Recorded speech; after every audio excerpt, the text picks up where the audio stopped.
Hey everybody, welcome to the Funky Five Jive. We're Mike and Melissa. Today we're going to talk about when we were kids, like old people. Back when we were kids. We're going to talk about the differences that we see these days between how we grew up and how you grew up. And how some of you grew up. Stay tuned. Here we go. It's the M&M Funky Five Jive with Mike and Mel, the short and sweet podcast where they dive into toys, kids, and all the chaos in between. Packed with tips, stories, and unsolicited opinions because, let's face it, they've got plenty. And hey, their opinions are their own, so save your whining for someone who cares. Now let's get to it. Time to play with Mike and Mel. For those of you who are Gen X and baby boomers, you know that great feeling of freedom that we had when we were playing out in the neighborhood, riding bikes for hours, exploring in the woods where we were not supposed to go. You weren't supposed to go. I wasn't supposed to go. Over to a friend's house for hours playing freeze tag and red light, green light. The fun never stopped. I think it's important to preface too.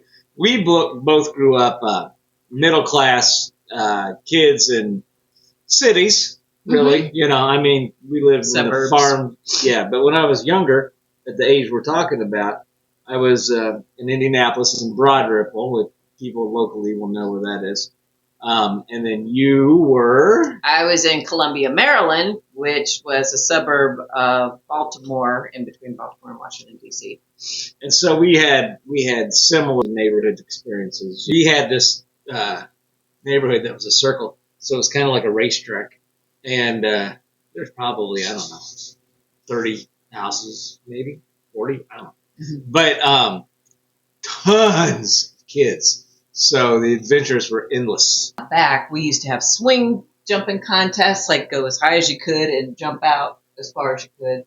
And then somebody would mark it, and then the next kid would go.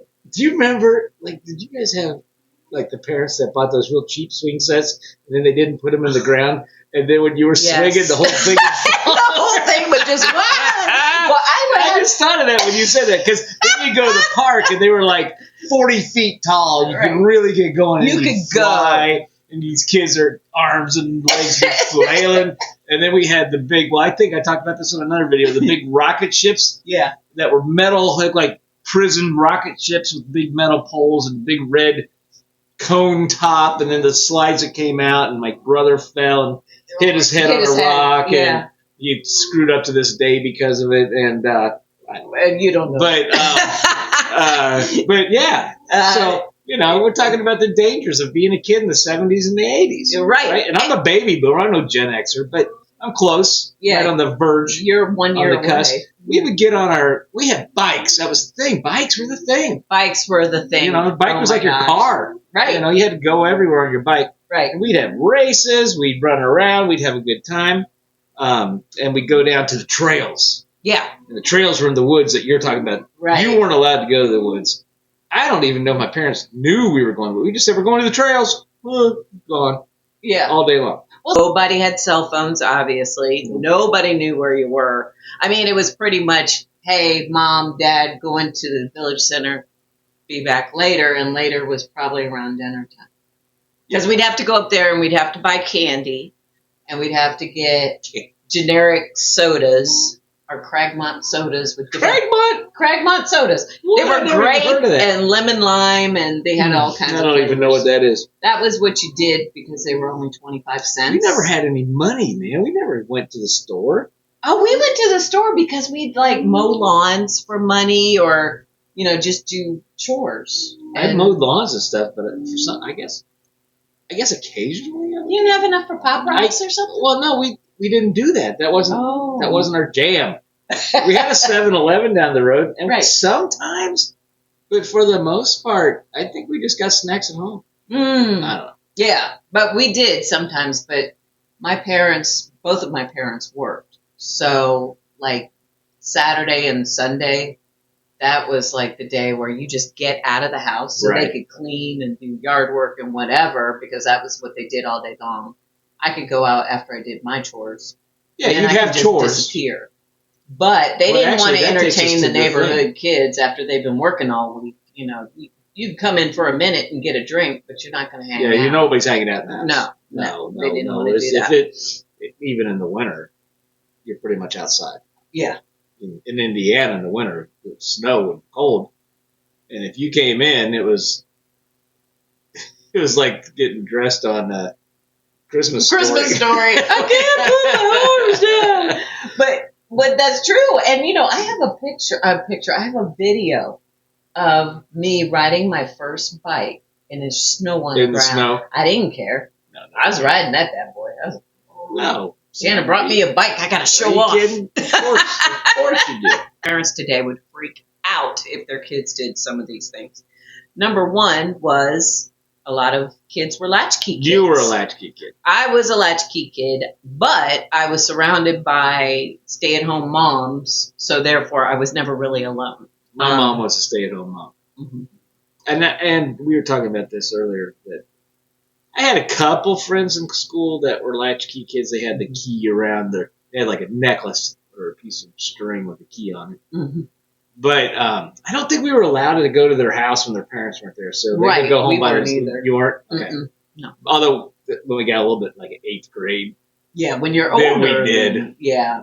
I would just we were not probably tell. doing things we shouldn't be doing. Yeah. But anyway. I won't go But into when we those. were little, so the day was, because you're going to talk about this stuff, but our day was, you got up, you had your breakfast, and you go to school. And even as a kindergartner, it's 5, 6 years old, Mm-hmm. my school was probably, my first school was a good 15, 20-minute walk. Mm-hmm. And we had to walk down a very busy street. But our little neighborhood, getting out of it was no big deal. But then once we got out of the neighborhood, we got to the big street. But then when I got older, I transferred to school 80 in Broad Ripple, and we rode our bikes, and that was like a good mile. Really? Yeah. Wow. Yeah. That's And a lot even of when it little- was very occasionally, in like the worst weather, my mom would drive us, Mhm. or one of the moms, but usually my mom. And, but really, even with snowing and raining, it was like, put on your raincoat, you got to go to school. None of this crap about giving you this comfy ride to school. No, These man, kids got it made, bunch of whips. They do. Well, we had a school bus that went to the elementary school, but You there rode a were- school bus? Yeah, when I was real small. But Oh. then I think things changed, and for some reason there were times where we were walking to school, but it was like a pack of us. So Yeah, there was a you group know, it was of like us. 5, 6 of us. Yeah, sometimes we less. didn't walk by ourselves. But the thing that we was always had a group. now once or twice I did walk by myself, or maybe just with one other person. But we had to cross this major road. But we where had a there's traffic guard. We had no traffic guard at What? the one by. You know where 175 is? That major Yeah, I remember highway? that. Well, that used to be one lane both ways, so that was like Keystone. But then they turned it into a highway, but we used to cross there by ourselves. Busy Can road for you little imagine a guys. 6, Yeah. 7-year-old crossing that? And there's no way in heck that a parent today would No. let their kid. That is crazy. Crazy. You know what I did one time? Population Speaking of- control. Speaking of latchkey kids, I remember one time during the summer, you're going to laugh because you're going to go, yeah, I can see this. I locked myself out of the house over the summer. Yeah. I had the heat on in the house because I was cold when I got up, and Oh, my intention was to turn it off. So I went outside. She does that now. I know. I went. It was a precursor to what was coming. And I went outside for something. I can't remember what it was. And I think, so I still had my pajamas on. I was locked out of the house in my pajamas in the summer with the heat blaring in the house at like 80 degrees. Oh, man. bet And your I dad was locked Vincent was out pissed. all day. Oh my gosh. My parents were livid. They're like, All day you were like that, and the thing just that he was about. going? Mm-hmm.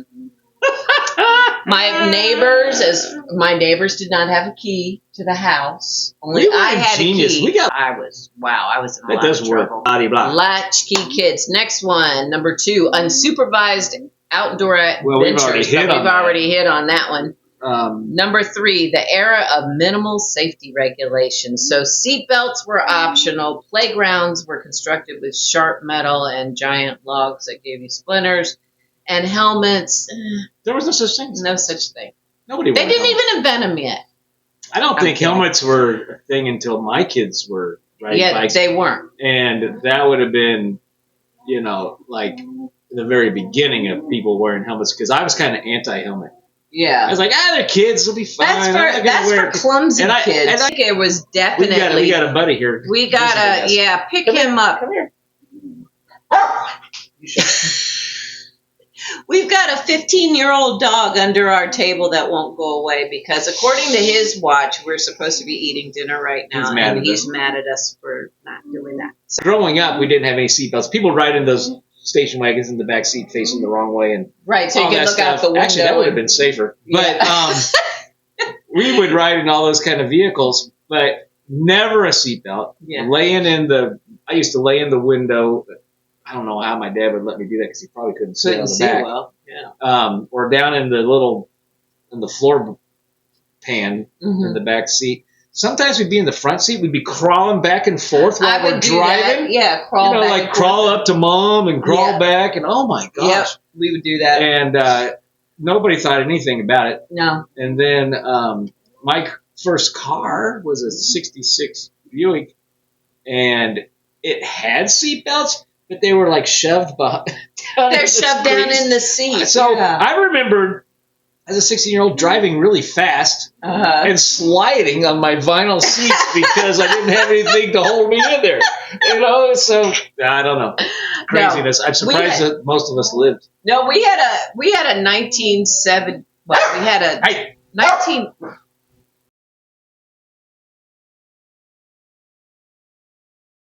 Number 4, analog entertainment and technological beginnings. That's just so obvious. There was no technology. No, not like you could do anything. I mean, we had telephones, but we had one telephone in the house on the wall. But you didn't spend any time on the phone. You're a girl. I'm a girl. Girls talk to the phone. Girls talk to the phone all the time. I almost never. Like, I'd even say, Mom, call John Fringe's mom and see if he can play. I wouldn't, or I'd go over there. I would never call people. Oh, I always called people to see if they wanted to come out. But I bet you remember your number. That was the thing. We all knew that was like the one thing, the safety thing. We all knew our address and phone number. And our phone number to this day. Yeah. Almost 60 years later. I still remember my first phone number. Mm-hmm. I remember my first address very well. We didn't even have 911. No. We had a little list by the phone of the police department, the fire department, and they were actual phone numbers. Yeah, there's some lost arts that are better off lost. Mm-hmm. I mean, a lot of this stuff is better that it's not this way, of course. Right. I mean, seatbelts and 911 is. But it's just that the kids are so babied, pampered. Yeah. That I think that's where people have problems because they're like, golly, every kid wins a trophy. Every time a kid goes out to play, they got to have a play date. My kids did. But then again, I would let my kids in the backyard and run around, but I would never let them go down the street to somebody's house. No, not unless you knew them. No, it just makes me sick to my stomach to think how dangerous that is. I know.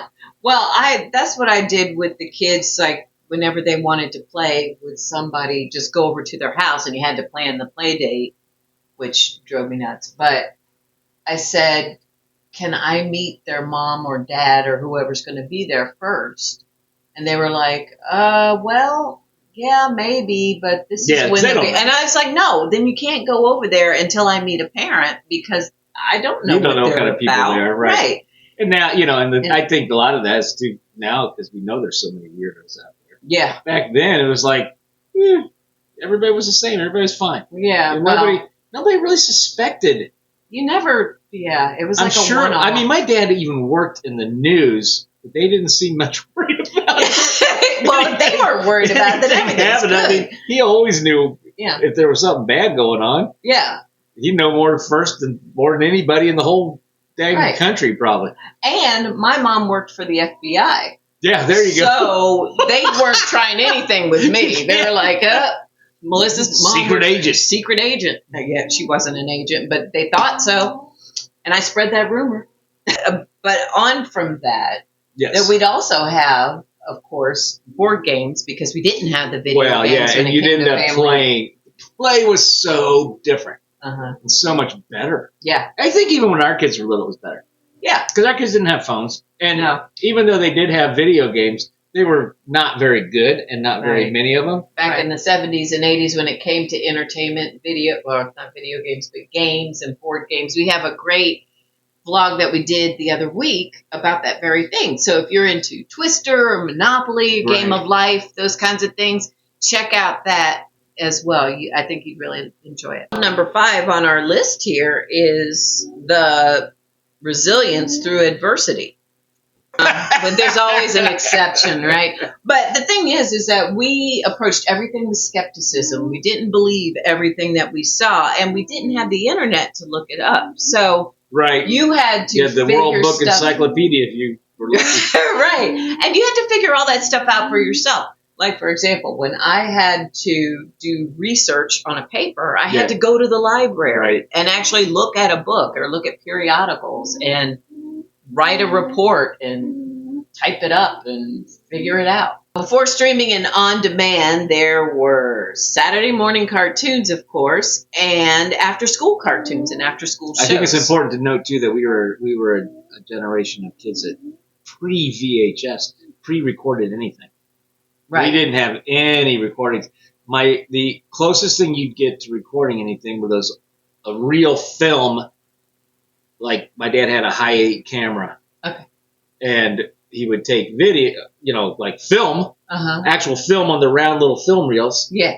And have to take them someplace to get like Kodak or whatever to Yeah, get to get 'em them developed. processed. Uh-huh. And then we have to watch it on one of those old school reel-to-reel things. Right. But we didn't watch movies on VHS. You could never pick out a movie. If there was something on TV, you had the TV guide, and you said Friday at 8 o'clock, the Partridge Family Special's on, and we're all sitting down at 8 o'clock, and we're going to watch it because there was no pausing, No. and there was no waiting, and if you missed it, you missed it. If you missed it, you missed it. Yep. Yes. So that's the way life was. There was no convenience like that. And I think you're right. I think our generation is resilient Yes. and innovative, and we are able to work through problems better. Mm-hmm. And I'm saying this because is this true? Well, it is because you had to figure it out. My parents Mhm. used to tell me if I wanted something, I got to figure out how to get it. Right. And they Right. did not hand me. They gave me stuff when it was Sure. appropriate. Yeah, that's But different. Right. but if it was something extra special, I had to. Well, we were figure it out. privileged kids in that sense. I mean, Yeah. our parents provided for us, but like when I wanted a skateboard, I had to go get a job Yes. and save up money for my $35 Bain skateboard, Right. and I have it in the garage to this day because I was proud of it. Right. I bought that thing, Right. right? With your own With my own money. Right. I wanted a BMX bike because my parents got me my first bike. It was a Schwinn, beautiful banana seat, yellow Schwinn, the one that's worth lots of money now. Ooh, baby. And some jerk at my school, some big guy stole. Long story. Anyway, I had to replace it with something. So I ended up with this crappy used bike that I found, put together myself, Mhm. and that's all I had. And I called it a BMX bike because I stuck some 10-speed seat on it. That's Yeah. because my parents weren't going to buy me a No, they were. expensive bike like that. When did you get your first job? At what age? I delivered. Well, job. Well, what do No, you consider when a job? you- I mowed like your grass. Your I mowed grass. when you worked for somebody else. But When you I think delivered I think it's a papers? job. Yeah, delivering papers. Yeah. Okay, that's what I meant. But you think about it, like if I wanted a couple dollars when it snowed, I'd go out. I mean, even at 6, no, not that young, 7 or 8, probably. Mm-hmm. You'd shovel your neighbor's We did sidewalk or driveway, That. Yeah. and they give you. You did the. I remember spending an entire day shoveling the driveway, and I got $5. Right. Right. Stuff like that. But it was just the pride of the fact that you earned But it. you got it, and you know, earned it. It's you did your it money. yourself. Right. And I remember I had my money all tucked away in like a jar in the closet, in my little closet, in my little bedroom, Mm-hmm. that I shared with my brother. And I remember I made it all the way up to $20 once, and I was so proud of it. Oh, I bet. With coins and everything. Coins and everything. Shoot. Thought I was rich. I know. I used to go to the bank with my parents on Saturdays, and I would get the rolls, the coin rolls. And so I'd take my Mickey Mouse bank and I'd go, and then you fill them up? Fill up my, actually, Hannah has it back there. Oh my gosh. She still has my Mickey Mouse bank. I love that. Oh, that's thing. awesome. It was. And so I would take it, and then I would save up a bunch of them, and then maybe a month later, I'd ask them to take me to the bank again, and I'd trade them in for dollars. You know, dollars instead of coins. So yeah, it was just so much fun. I remember going probably at 11-ish, 10 or 11, opening my first bank account with $5. Yeah. My mom took me, we deposited my $5. Yeah. Oh, that's all right. so awesome. Okay. So along with that, you came home from school, you get your cookies and milk or whatever you're having, your Little Debbie snack cake, and maybe you'd watch the Flintstones. Or if you're an older kid, the after school special. Well, yeah, you lived in a bigger city. We had reruns. Honest to God, I'd get home, and it'd be the Little Rascals from what is that, from the 30s or 40s? Oh, we did that in the morning, though. No, that was, we didn't watch TV in the morning. No. When I went over to my grandmother's house, she'd put it on for me while I had my breakfast. There'd be weird reruns of the Little Rascals or maybe Andy Griffith's show, stuff like that. Yeah. Gilligan's Island, maybe. Yeah. And that would be the after school thing. But we'd only be in there for while we had our snack. Yeah, just then we were gone. Right, not the whole time. And then if there was a special TV show on, my dad would be like, "Oh, we're gonna watch, this event," and so we'd all eat dinner and we'd get it all ready and we'd go and watch TV together, right? Which was actually kind of cool. Yeah. And then the Saturday morning cartoons, you only had that window of a couple hours in the morning, and Sunday morning you had nothing. There was nothing. We had Timothy Churchmouse, some weird. One-off PBS puppet thing. We didn't even have, when I was a kid, we didn't even have Sesame Street yet. So there was, we had Captain Kangaroo, and then we had we had 2 or 3 local, actually I remember them all. You go, and I was on the show a couple times, as a Cub Scout or whatever. Good. And you could go and watch the show, and they'd tape it, and then they'd play it Saturday morning. Right. Oh, have fun. No, actually, it might have been live. No, they didn't do it. No. It was taped. Well, also, if you guys are interested in that, we have a podcast about that too, where we talk about old Saturday morning cartoons and all of that good stuff. The last one, and to wrap it up, is you made plans with your friends without calling first. You just showed up on the doorstep and rang the doorbell. Can Johnny play? Yep. Can Jane play? And it wasn't considered rude. You had friends named Johnny and Jane? No, I didn't. But I just, first thing came to mind. Especially in the summertime, I'd get up, eat, out the door, knock on the door, get our crew together. You're out and going. And then we're out and going. And it was so fun. We didn't have to make plans. My parents were not involved. The only way they were involved was if we were going somewhere. Think about how wonderful summer was. Yeah. Because you had your whole life ahead of you. Everything was free all day long. Yeah. Unless your mom had plans for you, you were out. Yeah. And going. Yeah. So much fun. Anyway, that's our list. So Gen X baby boomers, let us know, how was your childhood? Hopefully it falls into this list with lots of fun. And also people who are millennials right now and who are parents of younger kids, tell us what that experience is like for you, and would you do anything on this list to allow them to run the neighborhood wild and all that without contacting you? You do stuff on this list, you're probably going to get child services. Yeah, child services will probably show up, but anyway, we won't tell. So it just makes me, we don't have any grandkids, but it makes me think, I'd probably be the loosest goose's grandfather. I'd just Well, that'd be the two of let us. them Would go be do whatever. Then our kids will be mad at us. Yeah. And I think this is where we're going to plug our Chicka Chaka game. So always remember that these kind of games for the kids and for the parents and the involvement of the family, stuff like our game, Chicka Chaka, is a lot of fun. Chicka Chaka, go, go, go. Yo. And so one of the reasons we came up with this is because number one, it's analog, and number two, the whole family can play. So go to our website, check it out. I don't think you'll be disappointed. And we have new videos being released soon, so you can actually watch it and then play it. Play along. Right. Okay. So there you go. Okay. Anyway, And hey, like, subscribe, do all the stuff. like, subscribe, pass it on, share. We love to hear your comments. We love it if you'd share our information and fun times with other people that you think would enjoy it as well. And if you have any questions or suggestions for us, like about maybe some future shows, we'd be welcome to hear those as well. Yep. Thank you. All right. And from Mike and Mel, We'll catch you next time. have a great day. Bye.